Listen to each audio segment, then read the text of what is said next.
नारी ऐसी करनी करे जो नारी श्री लक्ष्मी बने।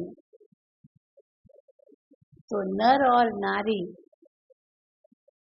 श्री लक्ष्मी श्री नारायण समान इतने ऊंच देव पद को प्राप्त करे, उसका आधार ये राजयोग है। तो मन को हम परमात्मा में लगाएं, कैसे लगाएं? हम सबकी यही शिकायत है। हम पूजा भी करते हैं, पाठ करते हैं, जप करते हैं, तप भी करते हैं, कोई हवन भी करते होंगे, तीर्थ यात्राएं भी करते हैं, गंगा स्नान भी करते हैं, गीता शास्त्र पढ़ते हैं, कई शास्त्र भी पढ़ते हैं, साधु संतों के पास भी जाते हैं, गुरु भी करते हैं कि कहीं हमारा मन ईश्वर में लग जाए। लेकिन यही हम सबकी शिकायत है कि मन नहीं लगता। मन में व्यक्ति, वस्तु, वैभव, घटनाएं, स्थान, परिस्थितियां बस वही आती रहती है। अर्जुन ने भी यही शिकायत की भगवान से। जब भगवान ने कहा अपने मन को मेरे में लगाओ, तो अर्जुन ने यही शिकायत की है, मन तो बहुत चंचल है, मन तो पापी है, दुष्ट है, नीच है, एक घोड़े की तरह है जो बेलगाम दौड़ता रहता है। क्यों दौड़ता रहता है बेलगाम? क्योंकि उसको कोई लक्ष्य नहीं है। फिर हम चाहते हैं कि हम ईश्वर में मन लगाएं, लेकिन लगता नहीं है। और भगवान कहते मेरे में मन लगाओ, मन मना भव। तो जब अर्जुन ये प्रश्न करता कैसे लगाएं मन, तो भगवान उनको दो शब्द कहते हैं। एक शब्द है वैराग्य और दूसरा शब्द है अभ्यास। वैराग्य और अभ्यास से मन ईश्वर में लग सकता है। लेकिन जब वैराग्य शब्द सुनते हैं लोग, तो फिर उनकी प्रतिक्रिया क्या होती है, रिएक्शन होता है, इसके लिए फिर सब कुछ छोड़ना पड़ेगा। छोड़ना कुछ भी नहीं है, कुछ भी नहीं छोड़ना है, लेकिन जीवन जीने की कला सीखनी है कि फंसना कहीं नहीं है। यही कला है। छोड़ना कुछ भी नहीं है, फंसना कहीं भी नहीं है। यही जीवन जीने की कला है और यही हमें राजयोग सिखाता है, जिससे हम अपना जीवन कमल पुष्प के समान बहुत सुंदर बना सकते हैं, इस कलयुगी संसार में रहते हुए भी। और बहुत सुंदर विषय पर आपने सुना शिवानी बहन द्वारा, हैप्पी रिलेशनशिप्स। हम यही तो चाहते हैं, हम सुखी बने। और सुख अनुभव करने के लिए ये चार बातें चाहिए: तन का सुख, मन का सुख, धन का सुख और संबंधों का सुख। और आज इस संसार में कोई ऐसा व्यक्ति नहीं होगा जो ये दावा से कह सके कि मुझे चारों प्रकार का सुख है। तन, मन, धन, जन यानी संबंध। कहीं न कहीं कोई कमी है जरूर। ये सब क्यों है? अवश्य आत्मा अभी तक राजा नहीं बनी है, आत्मा का ज्ञान ही नहीं है। तो आत्मा का ज्ञान और फिर परमात्मा का ज्ञान, और फिर उनसे जब संबंध जोड़ते हैं, उस पावर हाउस से कनेक्शन जोड़ते हैं, तो सब कुछ संभव है। तो आज जो हमारा विषय है, knowing the supreme and recognising the supreme. सवेरे आपने अपने आप को पहचाना, पहचान लिया ना अपने आप को। अगर अभी आपसे हम पूछें आप सब कौन हैं, तो एक ही उत्तर मिलेगा, हम सब कौन हैं? आत्मा है। फिर दूसरा प्रश्न आएगा, हम सब किसके बच्चे हैं? उसके लिए भी एक ही उत्तर आ सकता है कि हम सब एक परमात्मा के बच्चे हैं, जिनको हम प्रार्थना में कहते हैं त्वमेव माता च पिता त्वमेव। तो वो परमात्मा को भी पहचानना जरूरी है। लेकिन आज हम उनको याद करना चाहते हैं, लेकिन मन क्यों नहीं लगता है? उसके 3 कारण हैं, और अगर इन 3 कारणों को समझ जाएं, तो मन सहज परमात्मा में लग सकेगा।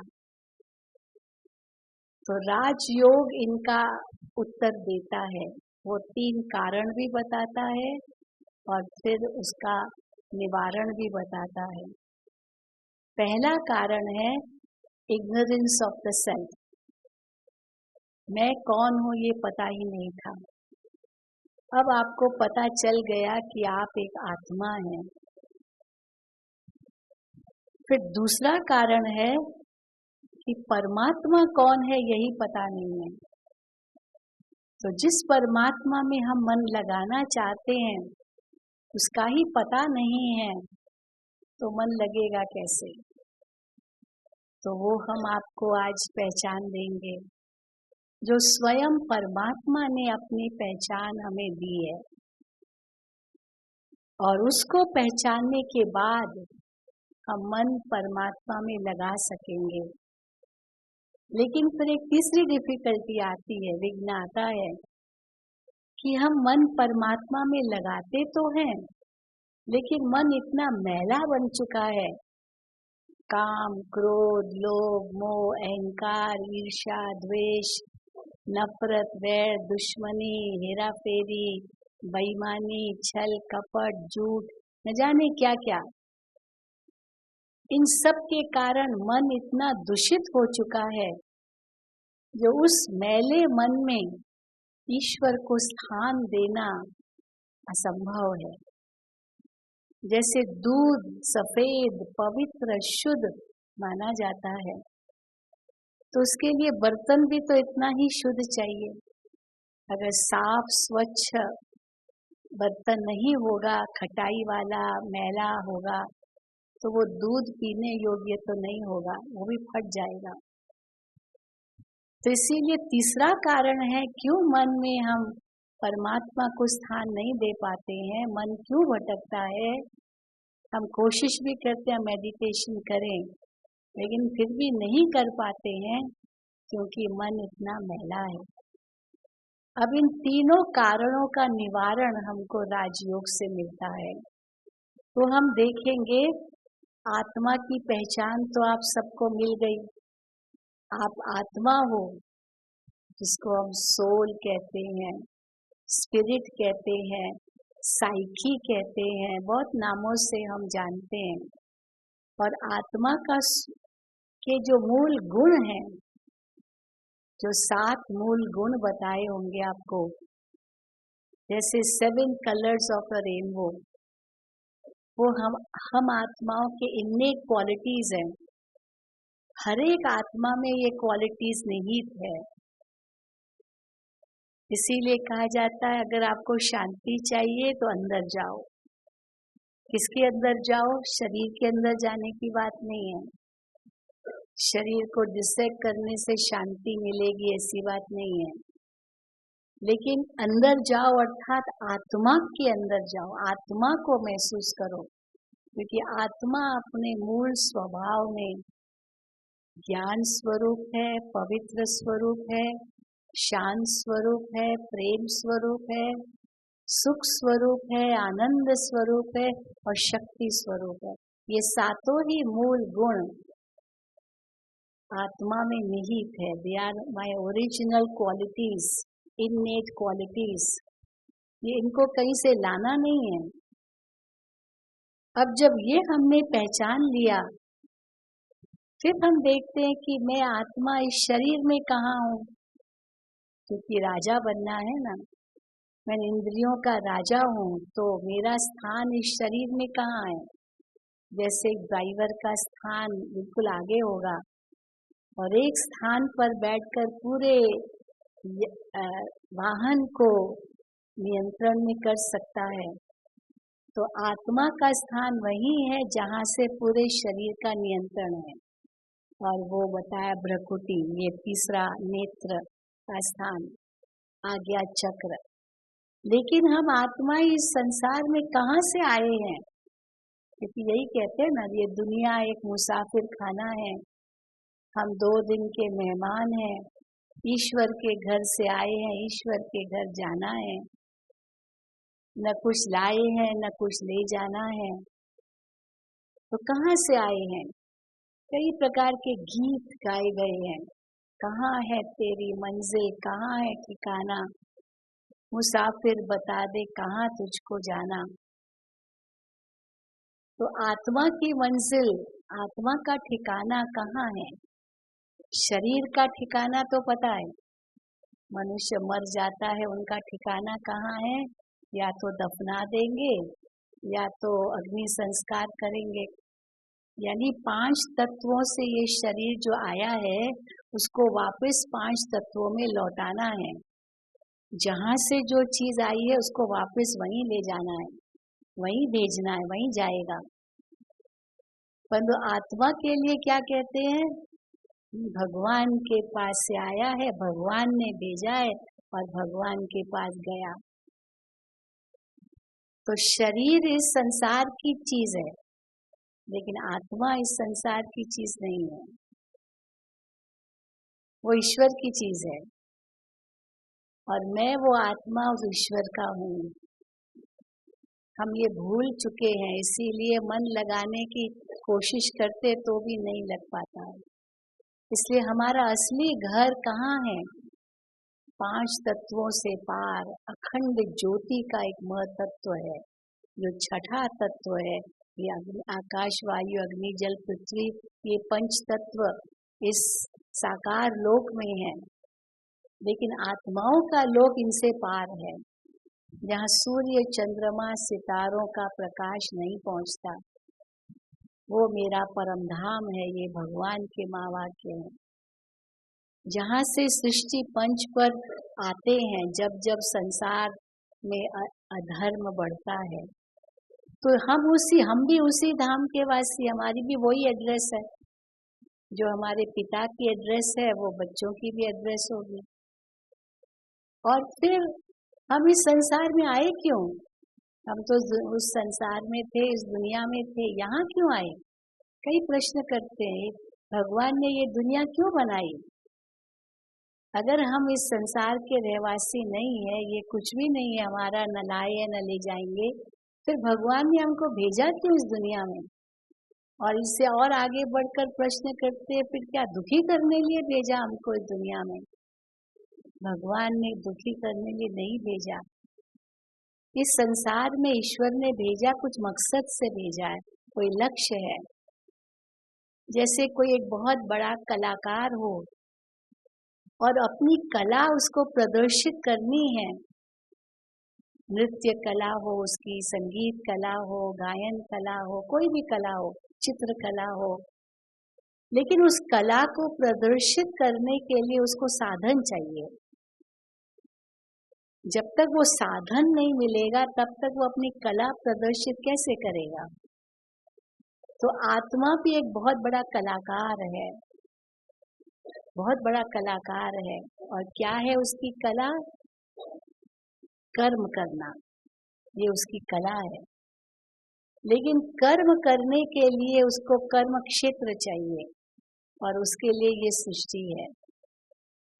और फिर वो कर्म करने लिए कर्म क्षेत्र पर अपने कर्मों की कला प्रदर्शित करने के लिए फिर उसी अनुसार वस्त्र चाहिए, और शरीर वो वस्त्र है। इसलिए क्यों आए हैं इस संसार में? आत्मा अपनी कर्म करने की कला प्रदर्शित करने के लिए, क्योंकि शरीर के बिना आत्मा कैसे कर्म करेगी।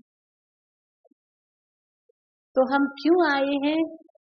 शेक्सपियर ने बड़ा सुंदर कहा है, this world is a stage and we are all actors playing our respective roles. हम सबका अपना अपना रोल है, और हर एक अगर अपने रोल को देखे, मुझे सबसे अच्छा रोल बजाना है, तो ये क्या कर रहा है, वो क्या कर रहा है, ये क्यों कर रहा है, क्या क्यों में हम जाएंगे ही नहीं। मुझे अपना अच्छे से अच्छा रोल बजाना है।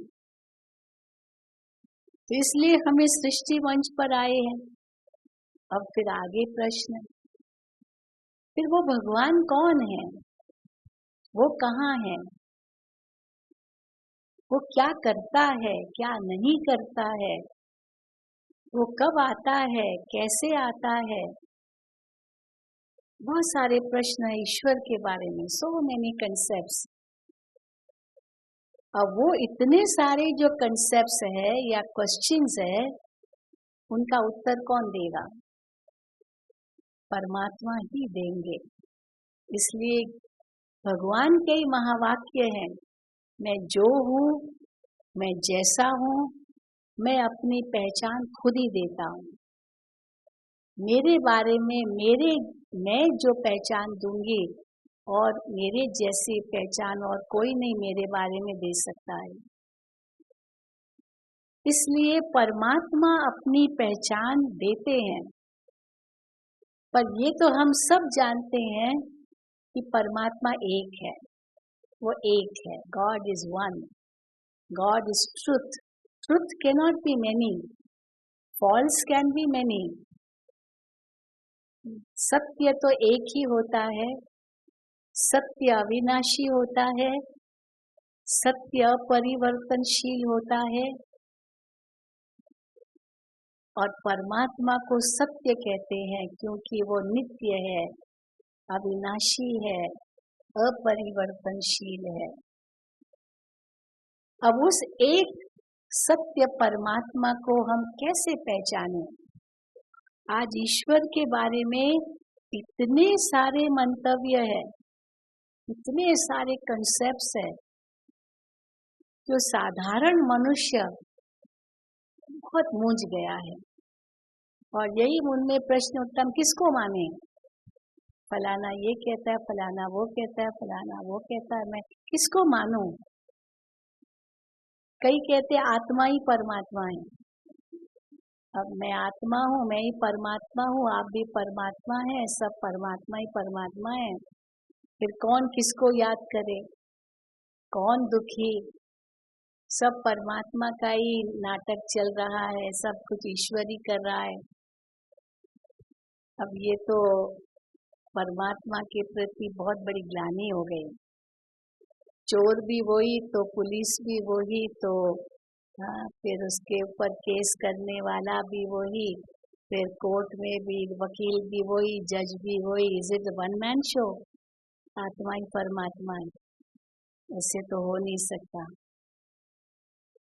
हम सब आत्माएं हैं, कोई पाप आत्माएं, कोई देव आत्माएं, कोई पुण्य आत्माएं, कोई धर्म आत्माएं, कोई महात्माएं, अपने अपने कर्मों अनुसार। परमात्मा तो कर्ता भोगता है। इसीलिए आत्मा ही परमात्मा है ये कहना सही नहीं है। वास्तव में परमात्मा एक है, आत्माएं तो अनेक है, पर हम ही परमात्मा बनते हैं। कई समझते एक बीच में एक अज्ञान की दीवार है, वो हट जाए तो आत्मा परमात्मा बन जाए। लेकिन वो दीवार लगी किसको? आत्मा को लगी, पर वही आत्मा परमात्मा है तो दीवार कैसे लगी? वो फिर क्या चीज है? अब यहाँ मनुष्य मुँह जाते हैं। फिर कई कहते हैं कि soul is part of God, आत्मा परमात्मा का अंश है, ये भी कई मानते हैं। अभी अंश का भी मतलब होना चाहिए, अर्थ क्या है अंश? अंश माना एक भाग, एक टुकड़ा। अब अंश अगर अनेक अंश निकलते गए तो फिर परमात्मा का तो अस्तित्व ही खत्म होगा। फिर उनको अजर अमर अविनाशी सच्चित आनंद स्वरूप आदि आदि जितनी उनकी महिमा है वो तो खत्म हो गई, इतने अंश निकल आए। तो अंश का अर्थ ये नहीं है कि हम उनके टुकड़े हैं या वो बुदबुदा है, एक बूंद है उनकी, वो सागर है उस रूप से। फिर हम मिल गए तो अस्तित्व फिर भी खत्म हो गया। लेकिन अंश माना quality is the same, quantity is different. अंश माना हम सब आत्माओं की जो क्वालिटी है वो परमात्मा जैसी ही क्वालिटी है। परमात्मा शांति का सागर है तो आत्मा शांत स्वरूप है। मुझे शांति ढूंढने लिए कहीं जाना नहीं है, मेरे अंदर ही है, तो मैं शांत स्वरूप हूँ, ये मेरी क्वालिटी है आत्मा की। हर आत्मा प्रेम स्वरूप है, लेकिन वो परमात्मा प्रेम का सागर है, इसलिए quality is the same, quantity is different. वो सागर है, मैं आत्मा स्वरूप हूँ, इसलिए कह दिया आत्मा परमात्मा का अंश है। फिर कई मानते हैं कि गॉड इज ओमनी प्रेजेंट, कहाँ है ईश्वर, कहेंगे तो सब जगह है। अब सब जगह कहना एक भावनात्मक स्थिति बहुत सुंदर है। कभी भी अपने आप को अकेला नहीं समझो, God is watching you, he is everywhere, he is watching you.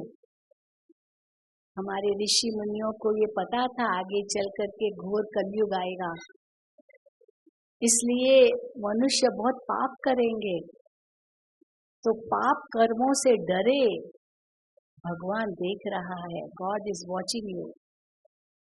एक बहुत ऊंची भावनात्मक स्थिति है, तो आप कभी गलत काम नहीं करेंगे। कई संत महात्माओं को, भक्तों को अनेक अपने इष्ट के साक्षात्कार होते थे, जहाँ भी याद करते थे उनके दर्शन होते थे। जैसे मीराबाई का अनुभव वर्णन है, जहाँ देखती हूँ कृष्ण तू ही तू, तू ही तू।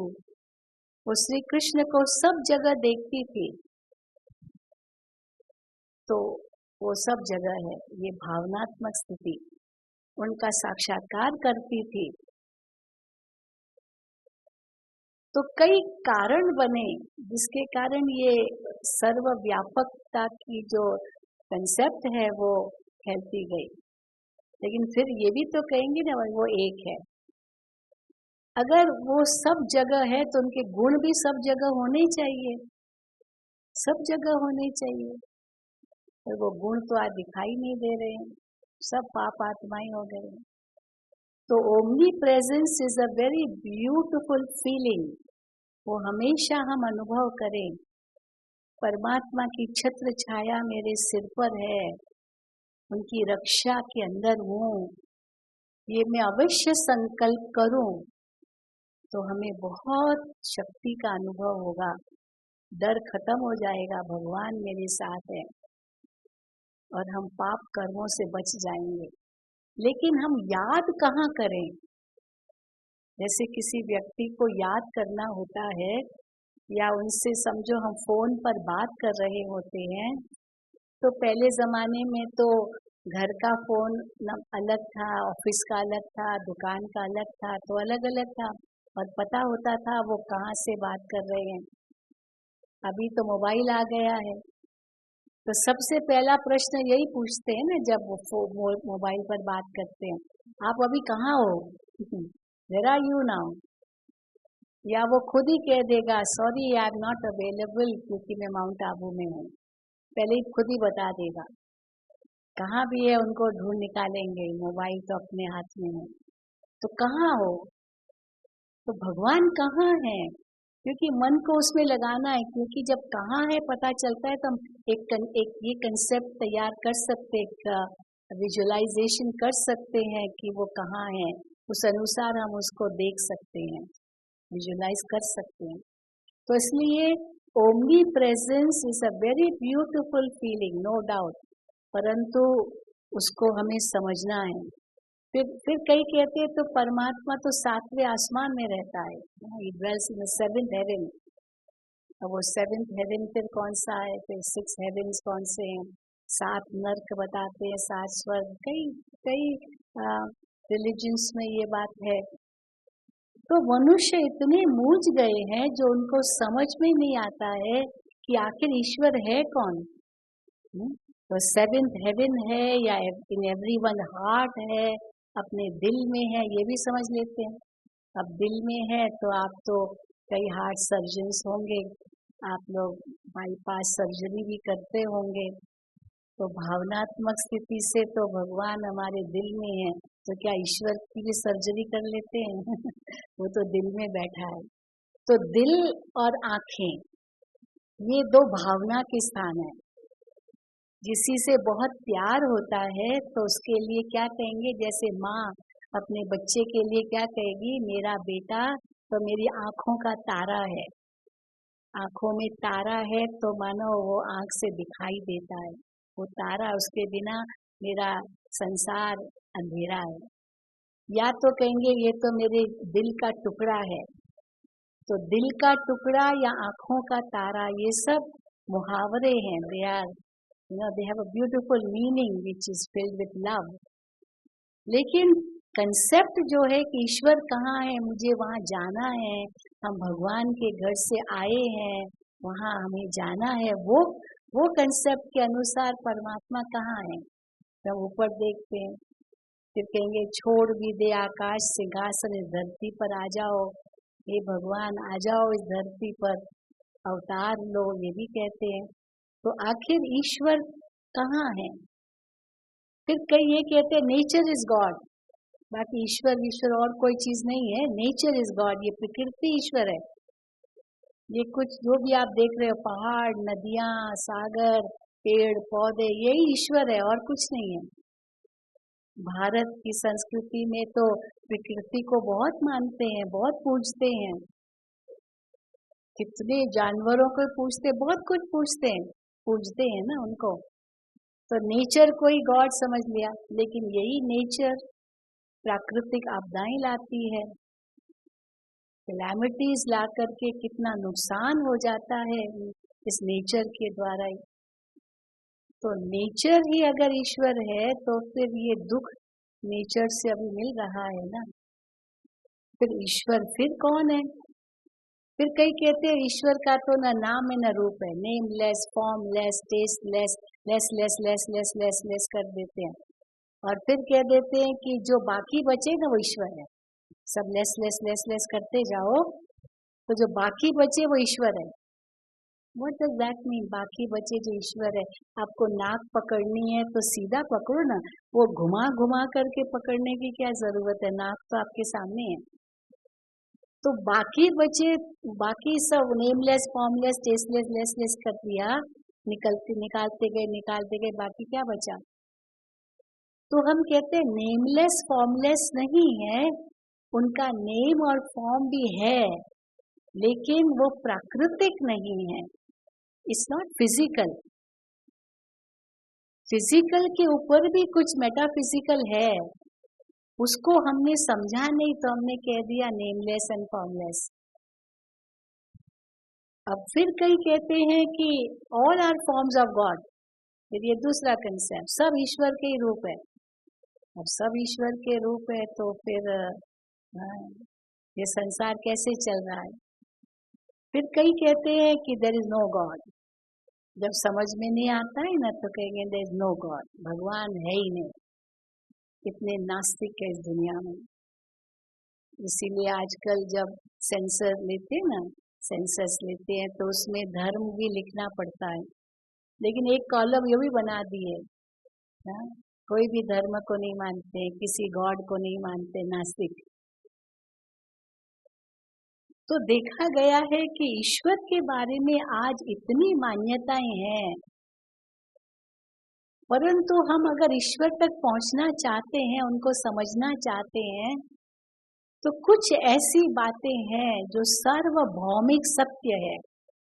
जैसे मैं भी साइंस की स्टूडेंट रही हूँ, हम लोगों के सामने आप सब साइंस के ही स्टूडेंट्स रहे हैं। तो जब प्रैक्टिकल्स करते हैं तो कोई हमें धातु मिलती है और कहा जाता है कि अब इसके फिजिकल प्रॉपर्टीज, केमिकल प्रॉपर्टीज के आधार से आप ये बताएं कि ये क्या चीज़ है। तो जो हम जानते हैं फिजिकल केमिकल प्रॉपर्टीज जिसकी है, उसके आधार पर हम बताते हैं कि ये क्या चीज़ है, नोन टू अननोन। तो we have to go from known to unknown. तो जो नोन चीज़ें हैं, नोन बातें हैं, जो हर धर्म में प्रचलित है, चाहे वो हिंदू हो, मुस्लिम हो, ईसाई हो, पारसी हो, यहूदी हो, कोई भी धर्म वाला हो, उसको स्वीकार करें, तब कहेंगे ना एक्सेप्टेड बाय ऑल रिलीजन्स। कोई ऐसा स्वरूप है जिसको सभी धर्मों की आत्माएं स्वीकार कर सकती है। अवश्य वो दैहिक स्वरूप नहीं होगा, फिजिकल फॉर्म नहीं होगा, क्योंकि एक फिजिकल फॉर्म को सब धर्मों की आत्माएं नहीं स्वीकार करेगी। तो क्या है फिर उसका स्वरूप? इसीलिए वो स्वरूप को हम उस तक पहुंचना है। दूसरा है परमात्मा ऊंचे से ऊंचा है, ऊंचा तेरा नाम, ऊंचा तेरा धाम, ऊंचा तेरा हर काम, ऊंचे से ऊंचा भगवान कहते हैं। तो दुनिया में हर एक इंसान ये जरूर जानता है कि हमारे से कोई ऊपर है। हमारे से ऊंचे कौन है? हमारे माता पिता। इसलिए मातृ ऋण पितृ ऋण कहा जाता है। उनका ऋण कभी चुकता नहीं कर सकते हैं बच्चे जिन्होंने जन्म दिया, वो हमारे से ऊंचे हैं। लेकिन हमारे माता पिता से भी ऊंचे उनके माता पिता, हमारे दादा दादी होंगे, नाना नानी होंगे, वो उनसे भी ऊंचा है। इसलिए माता पिता को सर्वोच्च नहीं कहेंगे, उनसे ऊपर भी कोई है, उनके ऊपर भी है उनके माता पिता, उनके माता पिता। लेकिन परमात्मा को हम कहते सर्वोच्च, अर्थात जिनका कोई माता पिता नहीं है, वो स्वयंभू है, सेल्फ क्रिएटर, उनका कोई रचयिता नहीं है। अब वो कौन होगा, उसको पहचानना है। हाईएस्ट इन ऑल रिलेशनशिप्स, तो माता पिता हमसे ऊंचे हैं, उनका कोई माता पिता नहीं। फिर दूसरा हमसे ऊंचा कौन है? हमारा शिक्षक। चाहे हमारा प्राइमरी स्कूल टीचर भी होगा ना, आज तो मैं बड़ा सर्जन बन गया हूँ, लेकिन जिस प्राइमरी स्कूल टीचर ने मुझे पढ़ाया था वो मेरे से ऊंचा है। जरूर हम उनको वही रिस्पेक्ट देंगे। फिर मेरा गुरु जिसने मुझे दीक्षा दी या जो कुछ भी ज्ञान दिया, विवेकानंद ने सारी दुनिया घूमी, नाम इतना रोशन किया भारत का किया, सारा विश्व उसको जानता है। लेकिन फिर भी कहने में आएगा स्वामी रामकृष्ण परमहंस का शिष्य, यही कहेंगे ना। गुरु गुड़ बना, चेला चीनी बन गया, मना इतना आगे गया, लेकिन किसका शिष्य था? तो गुरु सदा ही आगे होता है। तो जीवन में 4 संबंध है जो सदा हमसे ऊंचे हैं, जिनका हम ऋण कभी चुकता नहीं कर सकते। एक माता पिता, उनको एक संबंध में माने, दूसरा शिक्षक, तीसरा गुरु और चौथा रक्षक, जिसने मेरी रक्षा की, जिसने मेरी जान बचाई। मरने वाला था, बिल्कुल होपलेस केस था, और कोई ऐसा ईश्वर का लाल डॉक्टर आ गया, उसने मरते मरते को बचा दिया। तो वो पेशेंट क्या कहेगा? डॉक्टर साहब आपने तो मुझे नया जीवन दिया, मैं आपका एहसान कभी नहीं भुला सकता हूँ। अर्थात वो उनसे इतना ऊंचा हो गया, जो कितना भी उसके लिए करे वो कम होगा। तो परमात्मा तो परम रक्षक है, उनका एहसान हम कैसे भुला सकते हैं। इसलिए ये 4 संबंध सबसे ऊंचे हैं, लेकिन परमात्मा के ऊपर कोई ये 4 संबंध नहीं है। न उनका कोई माता पिता, न शिक्षक, न गुरु, न रक्षक, कोई नहीं। अब उसको पहचानना है। फिर परमात्मा हम उनको कहेंगे जो सबसे ऊंचा तो है, पर सबसे न्यारा भी है, न्यारा भी है। इसलिए कहते ईश्वर की गत मत वही जाने। ईश्वर की गत मत समझना बहुत मुश्किल है। तो किन बातों में वो न्यारा है? जो हम आत्माओं से भी न्यारा है। हम आत्माएं इस संसार में कई चक्रों में आते हैं, कई चक्र है। जन्म मरण एक चक्र है, जहाँ जन्म है वहाँ मरण है, और जन्म मरण के चक्र के साथ कई चक्र जुड़े हुए हैं। कर्म फल दूसरा चक्र है, कर्म है तो फल भी है। कर्म फल के साथ तीसरा चक्र है पाप और पुण्य। कौन सा कर्म, पाप या पुण्य, वो भी एक चक्र है। पाप पुण्य के साथ फिर और चौथा चक्र है सुख और दुख का चक्र। पाप से दुख होता है, पुण्य से सुख होता है। आत्मा अपना मित्र अपना शत्रु है। अगर पुण्य कर्म करेगी तो सुख पाएगी, पाप कर्म करेगी तो दुख पाएगी। तो सुख दुख का भी ये चक्र है। और सुख दुख के चक्र के साथ कई और चक्र हैं, जो दुनिया में सब कुछ रिलेटिव है, अपोजिट्स है।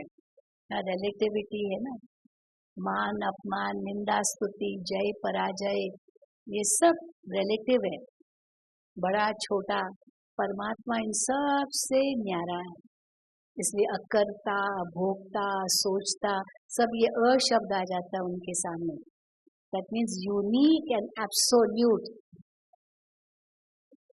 हम सब आत्माएं सापेक्ष है। We can compare ourselves with others, लेकिन God cannot be compared with anyone else. Not two parallel lines. भाई ये भी ईश्वर है, ये भी ईश्वर है, फिर वो एक हो जाएंगे, नहीं, वो सदा एक ही है। अब उसको भी जैसे हमने समझा कि वो यूनिक है, सबसे न्यारा है, उसी अनुसार वो ऑल बेस्टोवर है। वो सदा ऑल ये बेस्टोवर माना देने वाला दाता, जिसके लिए कहते हैं देने वाला दाता जब भी देता छप्पड़ फाड़ के देता। देने वाला थकता नहीं है, ईश्वर दाता है, देने वाले थक जाते हैं।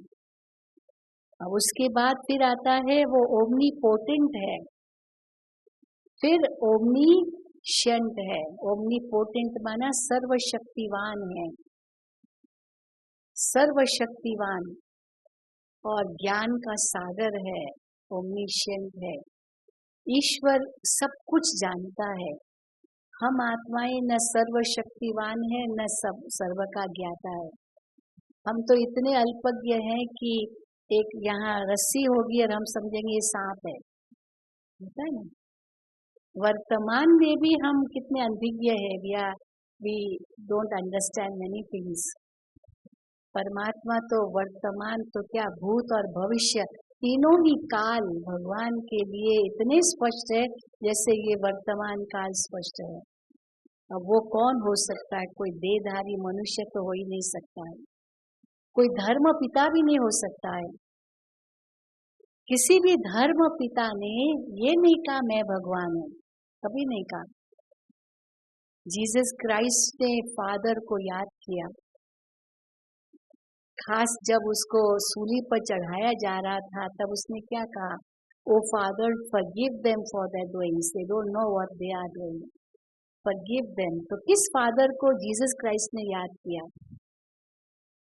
God is light, lead thy kindly light, Christianity में कहते हैं। तो क्राइस्ट ने किस फादर को याद किया? फिर हम देखते हैं इस्लाम धर्म में भले कोई एक मूर्ति को नहीं मानते, लेकिन मक्का में एक काला पत्थर है, संगे अस्वद, काबा का पत्थर, उसको बहुत सम्मान देते हैं। ये वास्तव में किसकी निशानी है? उस परमात्मा की ही निशानी है। बहुत इसका विस्तार है, कई समझते हैं ये तो वहाँ भी हिंदुओं का मंदिर था, फिर वो जो शिवलिंग था वो उनको वहाँ पर रखा और वो मक्का का वो काबा का पत्थर कहलाया। मतलब बहुत कंसेप्ट, बहुत विचार है। फिर हम देखते गुरु नानक ने भी कभी नहीं कहा मैं ईश्वर हूँ, कभी नहीं। एक ओंकार सतनाम करता पुरुष निर्भय निर्वैर अकाल मूरत अजूनी सैभं गुर प्रसाद जपात सच जुगाद सच है भी सच नानक होसी भी सच। एक को याद किया, एक हमेशा उंगली ऊपर दिखाई और अपने लिए क्या कहा, नानक नीच। कभी भी गुरु नहीं कहा, खुद को कभी गुरु नहीं कहा, नानक। फिर उनके शिष्यों ने उनको गुरु नानक कहा, उनकी जो वाणी को गुरु ग्रंथ साहिब कहा, लेकिन गुरु नानक ने कभी खुद को ईश्वर नहीं कहा। इसी प्रकार हम देखते हैं ज़ोरेस्टर, ये पारसियों का गुरु था, और उसने भी क्या कहा, आउरा मजडा, फायर टेम्पल होता है पारसियों का, फायर को मानते हैं। तो परमात्मा हम किसको कहेंगे? अभी हम देखें महात्मा बुद्ध और महावीर, उन्होंने भी बहुत, उनको भी एनलाइटनमेंट मिली। पहले तो वो राजकुमार थे और हमेशा महात्मा बुद्ध को और महावीर को तपस्या में दिखाया गया है, तपस्वी गए। अब किसका ध्यान कर रहे हैं, किसका ध्यान किया? सिद्धार्थ ने जो वो बुद्ध बन गया, तो वो किसका ध्यान किया? ये अगर हम उनका ध्यान करें तो हमें भी तो एनलाइटनमेंट मिल जाएगी, क्यों नहीं मिलेगी, जैसे महावीर और बुद्ध को मिली। अब हम और आगे बढ़े। भारत के अंदर सबसे प्राचीन से प्राचीन मंदिर ये 12 ज्योतिर्लिंगम मठ है, और जितने भी वो मंदिर है ज्योतिर्लिंगम मठ, वो सब परमात्मा के गुण और कर्तव्यवाचक नाम है। सब, विश्वनाथ कहो, सोमनाथ कहो, रामेश्वर कहो, महाकालेश्वर, पापकटेश्वर, मुक्तेश्वर, बहुत सारे नाम हैं। ये सब परमात्मा के गुण और कर्तव्यवाचक नाम है। आज किसी का नाम विश्वनाथ हो सकता है, लेकिन हो सकता है कि उसके नाम पर एक मकान भी नहीं होगा और नाम है विश्वनाथ। अमरनाथ भी हो सकता है, और एक दिन उसकी बॉडी को ले जाएंगे शमशान में, भाई कौन मर गया? अमरनाथ जी मर गए।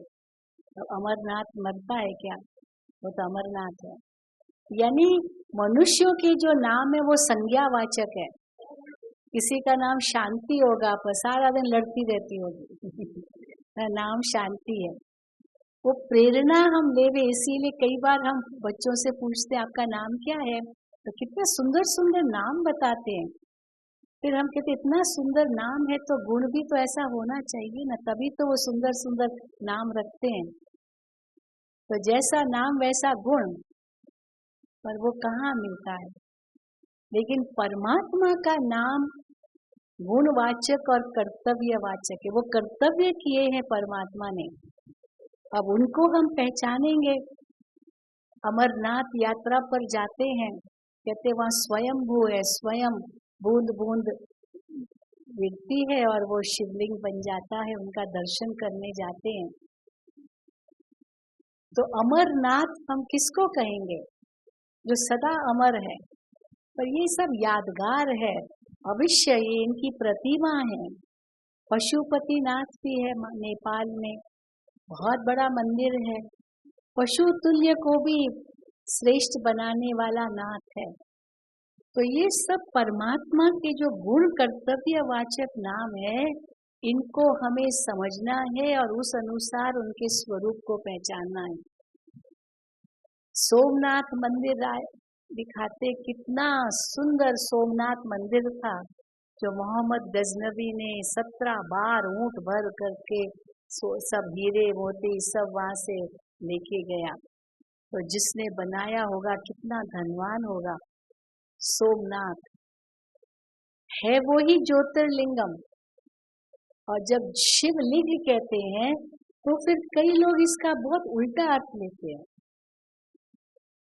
शिवलिंग माना, शिव का लिंग का मतलब कोई जेंडर से नहीं है। एक लिंग माना चिन्ह, सिंबल। अभी भी वो जो वहाँ विश्वनाथ मंदिर के पास जो कितना सारा मस्जिद बनी है तो कहते भाई वो फुहारा है या लिंग है या क्या है, क्या क्या कहते रहते हैं। परंतु जब हम कहते हैं लिंग माना symbol, symbol of light, Jyotirlingam, Rameshwar में दिखाते हैं कि श्री राम को भी कहा गया कि अगर आपको रावण से युद्ध करनी है, उनको हराना है, तो आपको शिव से शक्ति लेनी होगी। गोपेश्वर में हम देखते हैं श्री कृष्ण के लिए भी यही कहते हैं। वृंदावन में गोपेश्वर का मंदिर है, असुरों का नाश करने लिए श्री कृष्ण ने भी शिव का ध्यान किया। फिर हम देखें कि जितनी भी शक्तियां हैं उनको भी क्या कहते हैं, शिव शक्तियां, शिव की शक्तियां। जब जब असुर बढ़ गए सृष्टि पर तो शिव ने शक्ति को प्रकट किया असुरों का नाश करने लिए। तो कहाँ से शक्ति ली? शिव से ली। अब आइए शंकर, शंकर को भी हमेशा तपस्या रूप में दिखाया है, तपस्या कर रहा है। किसका ध्यान किया होगा शंकर ने? शंकर ने किसका ध्यान किया? जरूर शंकर से भी कोई ऊंचा है। शंकर को तो महादेव कहते हैं, देव देव महादेव, ब्रह्मा विष्णु शंकर।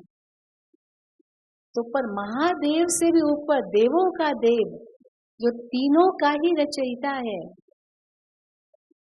वो सर्वोपरि सर्वोत्तम परमात्मा कौन है? जिसको सब धर्मों की आत्माएं स्वीकार करती है, वो एक ही ज्योति स्वरूप है, एक ही ज्योति, जिसको परम ज्योति कहते हैं। तो वो परम ज्योति जब हम कहते हैं, उस परम ज्योति को पहचानना है, जिसको जीसस क्राइस्ट ने भी याद किया, मोहम्मद ने भी याद किया, गुरु नानक ने भी याद किया, ज़ोरेस्टर ने भी याद किया, महावीर ने भी याद किया, बुद्ध ने भी याद किया। अब जब उसको हम पहचानेंगे, तब इस संसार में जो आज इतने धर्म भेद हो गए हैं, जो धर्म के नाम पर लड़ रहे हैं, वो सब लड़ाई खत्म हो। भारत में हम कहते हैं या सेक्युलर, धर्म निरपेक्ष है और हर एक अपने अपने धर्म को मान सकता है, लेकिन सरकार धर्म निरपेक्ष इस प्रकार से मानते हैं।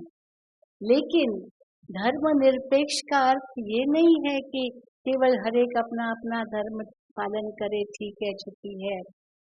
पर धर्म निरपेक्ष का सही अर्थ क्या है कि हर धर्म एक को माने।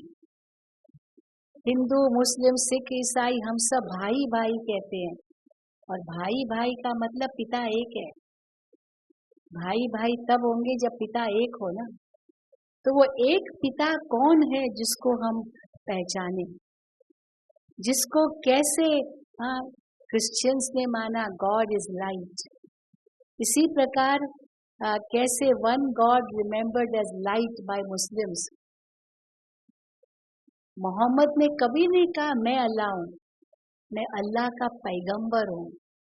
क्राइस्ट ने कहा मैं गॉड का बच्चा हूँ। तो किसी ने पैगंबर कहा खुद को, किसने बच्चा कहा। और फिर one God represented as light by Christians, या जो भी सब धर्म वालों का हम देखते हैं, और हम भी यही कहते हैं, गॉड इज वन, वो परमात्मा एक है। और जब हम उनको शिव कहते हैं तो हमारा अभिप्राय उस ज्योति स्वरूप से है, जो रूप में ज्योति बिंदु है। बिंदु is a point. A point is that which has no dimensions. Graph में आप पॉइंट निकालेंगे तो डायमेंशंस क्या देंगे? ग्राफ जब बनाएंगे तो उसमें डायमेंशंस देंगे। But a point is that which has no dimensions and yet it exists. And yet it exists. तो एक पॉइंट जिसको चलो हम जीरो भी कहें, और फिर दूसरा एंडलेस है, infinity. Even infinity has no measurement and point has no measurement. तो परमात्मा पॉइंट भी है और इंफिनिटी भी है, and that infinity in a point mass and energy की जब हम बात करते हैं, आइंस्टाइन ने जो इक्वेशन दिया E=mc², इतनी एनर्जी जो मास को स्क्वायर वेलोसिटी ऑफ लाइट से मल्टीप्लाई करो तो वो एनर्जी निकली है, इतनी एनर्जी निकले। अब अगर हम वो स्क्वायर वेलोसिटी ऑफ लाइट, अब now let us compare it with the velocity of the mind. Mind की कितनी वेलोसिटी होगी, एक सेकंड में मन कहाँ से कहाँ पहुंच जाता है, सूरज तक भी पहुंच जाएगा एक सेकंड में। कितनी स्पीड है माइंड की? Can you measure the speed of the mind?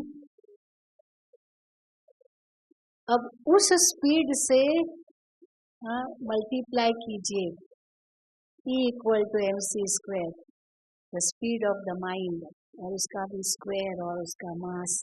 और तो बिंदु और Sindhu, God is an ocean in a dot. बिंदु में सिंधु। मैं मॉरिशस में थी एक साल में, वहां पर सेंटर संभाला था एक साल। तो मॉरिशस में क्या कहते हैं, Mauritius is a point in an ocean. Mauritius को आप देखेंगे मैप में एक बिंदु है बस, कितना बड़ा ओशन, इंडियन ओशन पर पॉइंट। तो हम उसका उल्टा करते थे, Mauritius is a point in an ocean. अब कम उल्टा करो, God is an ocean in a point. Understand है, समझ सकते हैं? और ये सभी स्वीकार करेंगे, सभी स्वीकार करेंगे। इसीलिए जब हम कहते हैं ज्योति, ज्योति बिंदु कहते हैं, और वो ज्योति बिंदु स्वरूप जो रूप में बिंदु है और गुणों में सिंधु है, उसका क्या फॉर्म देंगे? ज्योतिर्लिंगम। पूजा कैसे करेंगे? अब वो कहाँ है, वो कहाँ है? हम ऊपर की ओर देखते हैं, ऊपर वाला जाने। तो वो ऊपर अर्थात परमात्मा को हम कहते हैं त्रिलोकीनाथ। ये तीन लोक बताते हैं, साकार लोक, आकार लोक और निराकार लोक। तो साकार लोक ये फिजिकल कॉस्मोस है, जिसमें 5 तत्व है, आकाश, वायु, अग्नि, जल, पृथ्वी, ये सारे कॉन्स्टलेशंस, ये सब एक लोक में आएगा, फिजिकल वर्ल्ड। लेकिन उसके पार क्या है? इसको हम सूक्ष्म लोक कहते हैं, देवलोक कहते हैं, फरिश्तों का लोक, सूक्ष्म आकार। और उसके ऊपर आत्माओं का लोक, इसको कहेंगे talkie world, movie world, silence world. साकार, आकार, निराकार। अब जब हम परमात्मा को निराकार कहते हैं तो कई समझते कि उनका कोई आकार नहीं।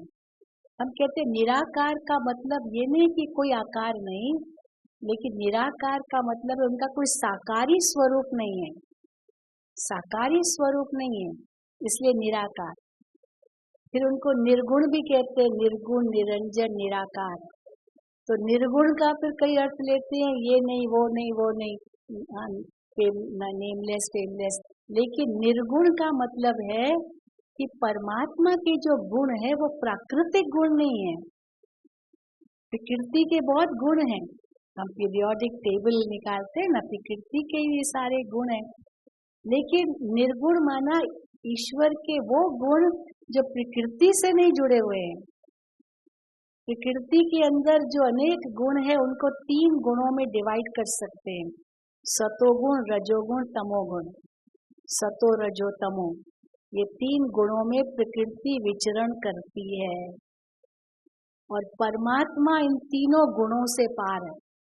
सतो, रजो, तमो तीनों से पार, इसलिए उनको निर्गुण कहा, निरपेक्ष कहा।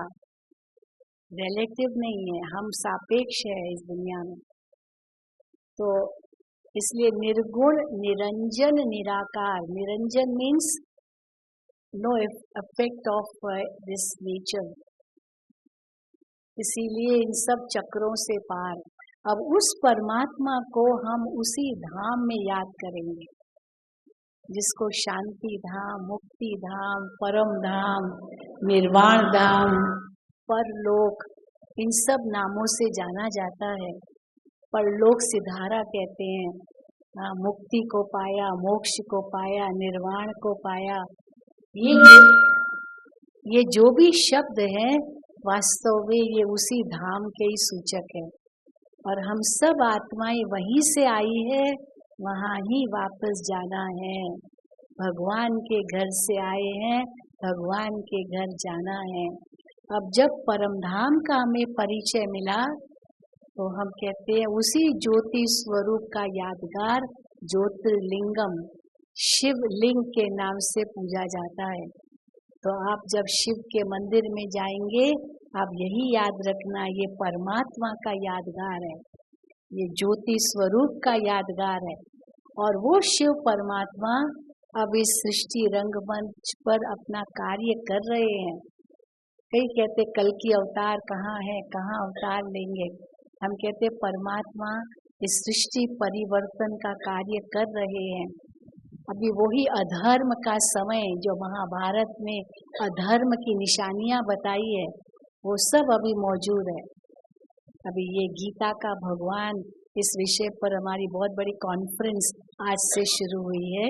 और केरला के राज्यपाल कौन जो है ना, वो आए हुए आरिफ मोहम्मद, वो आए हुए हैं इस कॉन्फ्रेंस का उद्घाटन करने। और कई संत महात्माएं, गुरुजन कई बहुत आए हैं। आप भी जरूर चक्कर लगाना, देखना। तो अभी वही अधर्म का समय चल रहा है और ये सृष्टि नीचे से विकारों की आग पर जल रही है और ऊपर से बमों की आग। नीचे से विकारों की आग और ऊपर से बमों की आग। आप समझ सकते हैं उसकी हालत क्या हो गई है सृष्टि की। तो अभी अगर कहेंगे ऑक्सीजन पर है तो ये गलत नहीं होगा। सृष्टि ऑक्सीजन पर है, बोरोड ब्रेथ है, अपना ब्रेथ नहीं है। तो ये कब तक चलेगा? इसलिए अब परमात्मा कहते हैं कि अब मैं आया हूँ इस सृष्टि का परिवर्तन करने के लिए। इसलिए परमात्मा को जब हम गॉड कहते हैं, कैपिटल GOD, उसके पीछे S नहीं लगाते हैं। हाँ, स्मॉल GOD के पीछे S लगाएंगे, गॉड्स एंड गॉडेसेस। तो भारत के तो 33 करोड़ देवी देवताओं का गायन है। 33 करोड़ देवी देवताएं। जम्मू में एक मंदिर है, रघुनाथ का मंदिर, देखा है किसी ने? जम्मू देखा है ना? तो वहाँ पर इतने देवी देवताओं की मूर्तियां हैं, इतने दीवारों में इतने देवी देवताओं की मूर्तियां, और अनेक स्लैब्स बने हुए हैं पत्थर के, उसमें छोटे छोटे छोटे छोटे प्रोट्रूजन्स हैं। वो सब शालिग्राम है। करोड़ों करोड़ों होंगे, और इतने करोड़ों 33 करोड़ देवी देवताएं कहते हैं। तो ये भारत की संस्कृति है, ये भारत भूमि देवभूमि है। अभी भी कई राज्यों को देवभूमि कहते हैं। तो ये देवताओं की भूमि है। मानव ही देव था, नर ही नारायण था, नारी लक्ष्मी थी, चारों प्रकार का सुख था जो परमात्मा ने वो नई सतयुगी सृष्टि रची थी ब्रह्मा द्वारा। और हम कहते हैं अभी ब्रह्मा का पाठ चल रहा है नई सृष्टि की रचना का। फिर विष्णु माना श्री लक्ष्मी श्री नारायण का पालना का पाठ सतयुग से चलता है। और शंकर द्वारा विनाश, अगर शंकर की कोई तपस्या भंग कर दे तो आंख खोले तीसरी तो विनाश कर दे। अब विनाश वो की आंख शंकर की भी लगभग खुल चुकी है। विनाश की तैयारियां चारों ओर खड़ी है, लेकिन जब तक नई दुनिया की स्थापना न हो तब तक विनाश कैसे होगा? तो अब वो भी कार्य चल रहा है।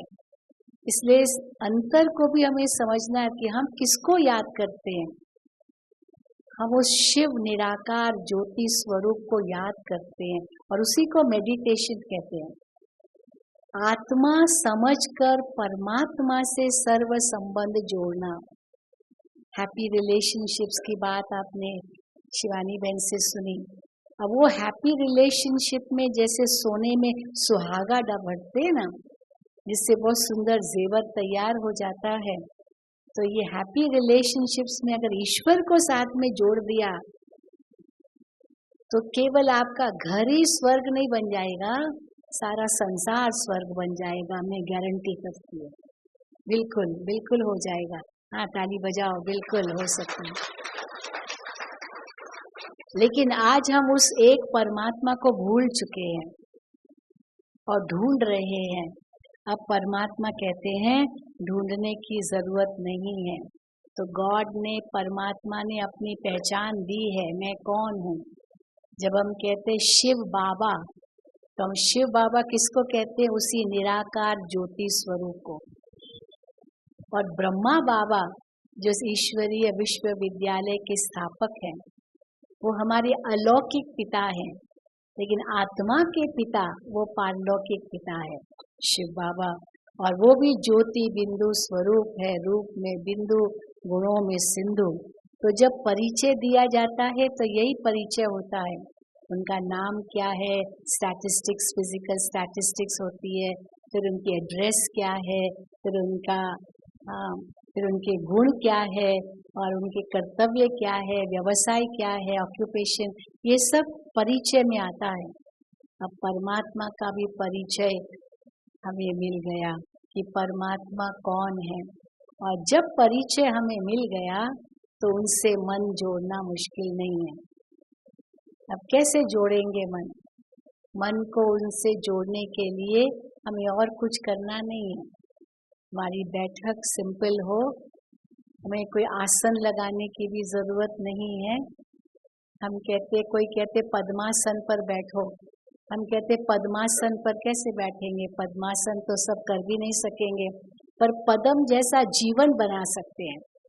पद्मासन करने की जरूरत नहीं है, पर पद्म जैसा जीवन, जैसे कमल का फूल कीचड़ में रहकर भी न्यारा रहता है, वैसे हम भी अपना जीवन इस संसार में रहते हुए भी परमात्मा की याद में न्यारा प्यारा जीवन, बहुत सुंदर जीवन बना सकते हैं। ये मानव जीवन हीरे तुल्य जीवन है, लेकिन कहीं हमने इसको कौड़ी तुल्य बना दिया है।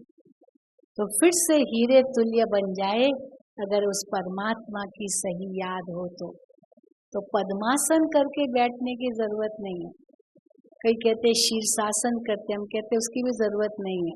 No need to balance on head, but let there be balance off head.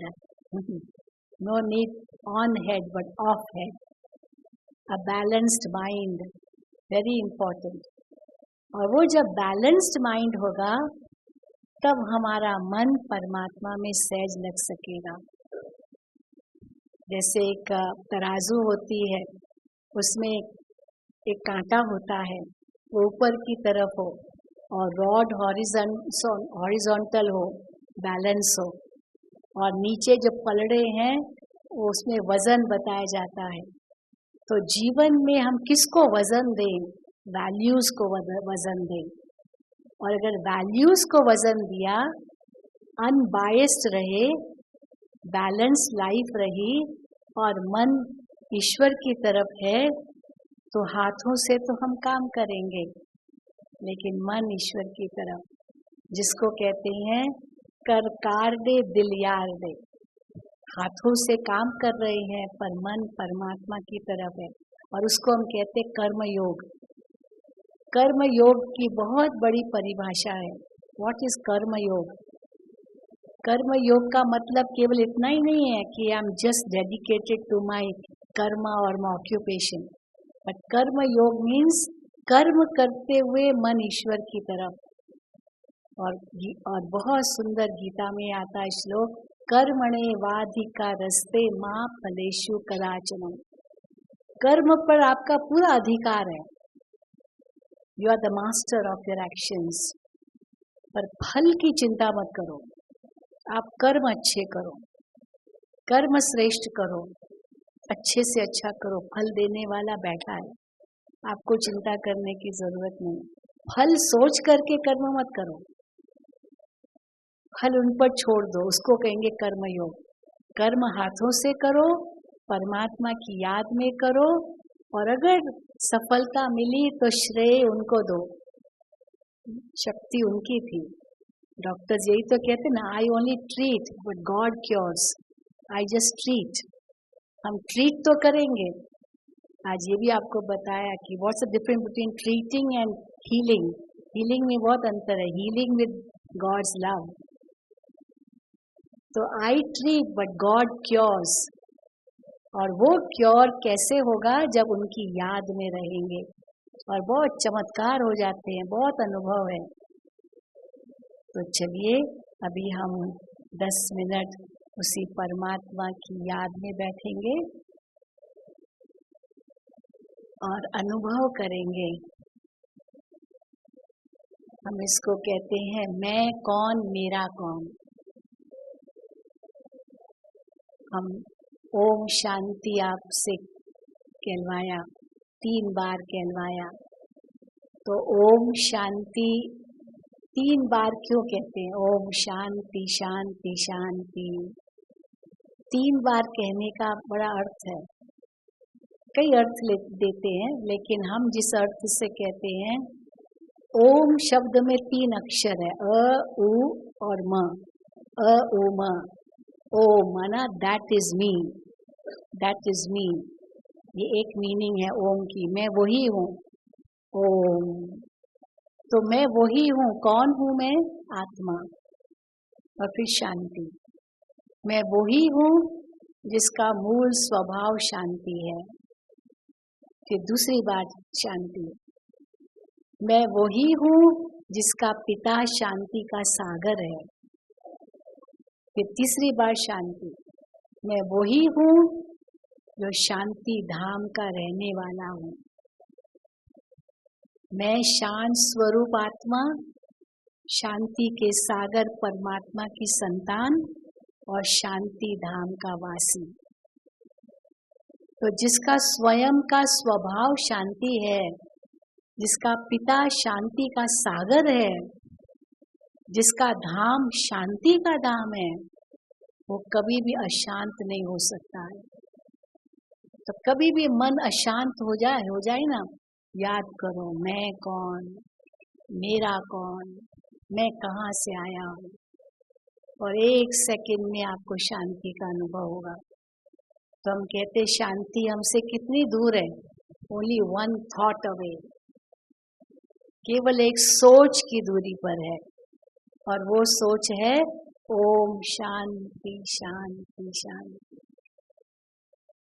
सहज है या मुश्किल है? सहज है या मुश्किल है? बहुत सहज है। तो चलिए अब उसका अनुभव करेंगे। सीधा बैठेंगे, रिलैक्स भी रहेंगे। रिलैक्स रिलैक्स आपको बहुत कहा होगा डॉक्टर गिरीश पटेल ने। तो रिलैक्स भी रहना है और साथ साथ अपने स्वरूप का चिंतन भी करना है, अपने आप को पहचानना है, अपने मन को परमात्मा में लगाना है। जैसे मैं आत्मा ज्योति बिंदु स्वरूप हूँ, परमात्मा भी ज्योति बिंदु स्वरूप है।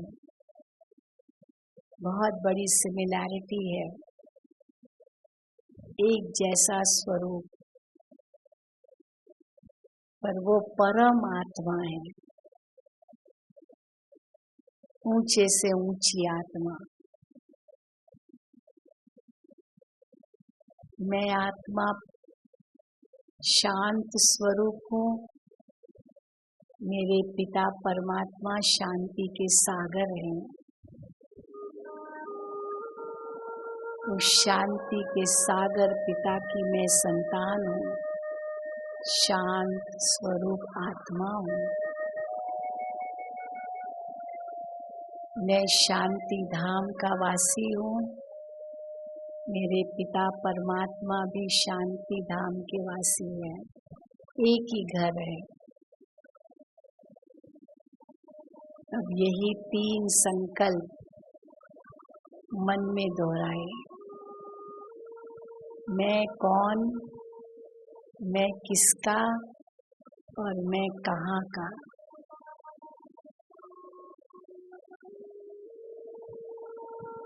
भीतर जाएं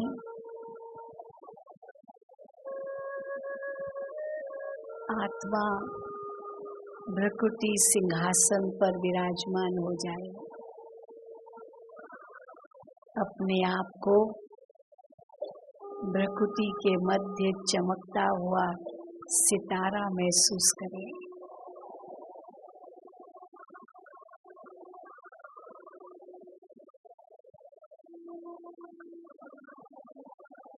मैं ज्योति स्वरूप आत्मा इस शरीर की इंद्रियों का मालिक,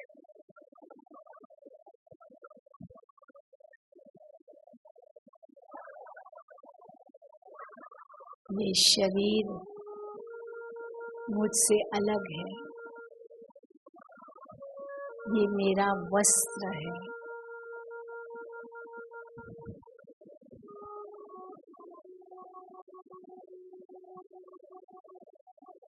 मैं आत्मा इस देह रूपी वस्त्र को धारण कर सृष्टि मंच पर पाठ बजा रही हूँ। मुझ आत्मा ने अनेक देह रूपी वस्त्र धारण किए, अनेक अभिनय किए,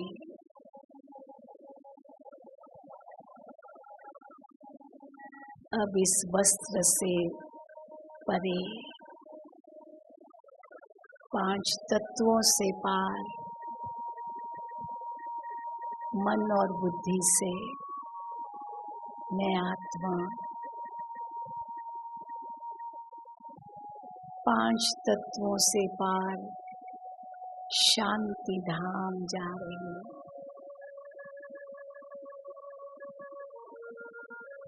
एक अखंड ज्योति का महतत्व, सुनहरा लाल प्रकाश,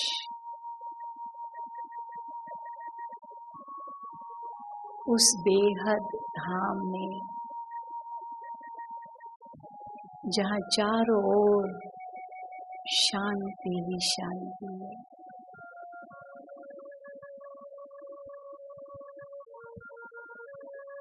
उस धाम में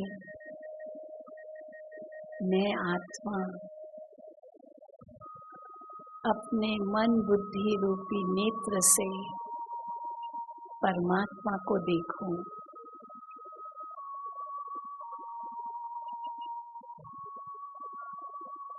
जो रूप में ज्योतिर्बिंदु है,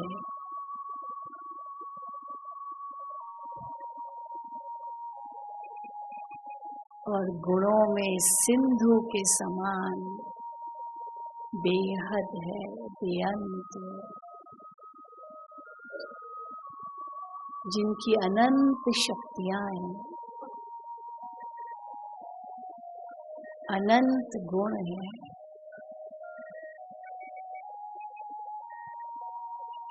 और वो मेरे परम पिता हैं।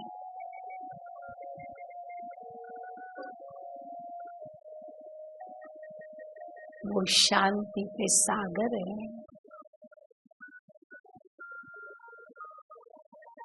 और मैं आत्मा उनकी संतान शांत स्वरूप हूँ। शांत स्वरूप, शांत स्वरूप। मन एकदम शांत हो जाए।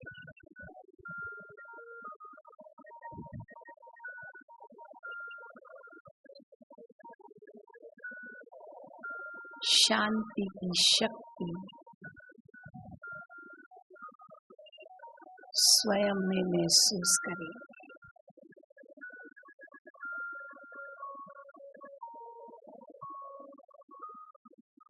शिव पिता से शांति की किरणें प्राप्त करें।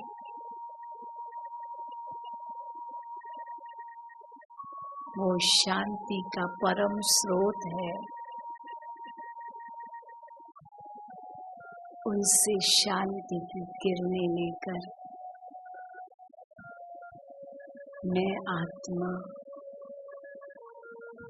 शांति की शक्ति से भरपूर हो रही।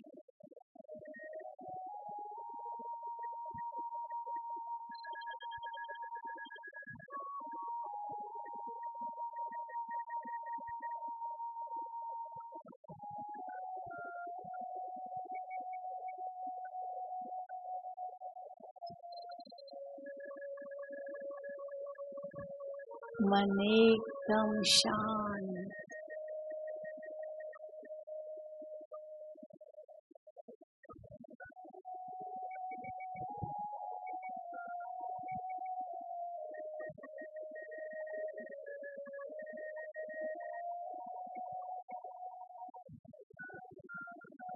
अब इसी शांति की शक्ति से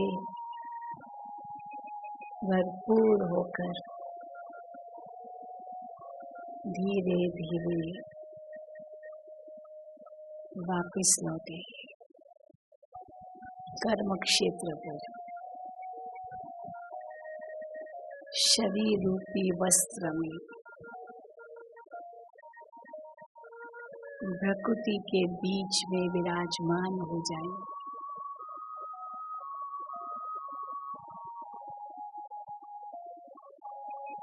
इंद्रियों का मालिक बनकर फिर कर्म करें।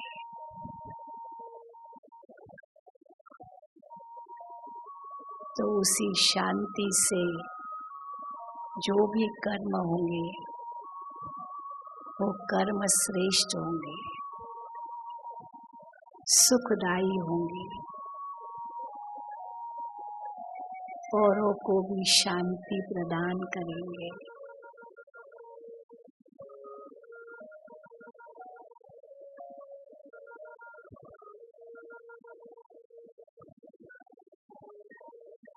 ओम शांति शांति शांति।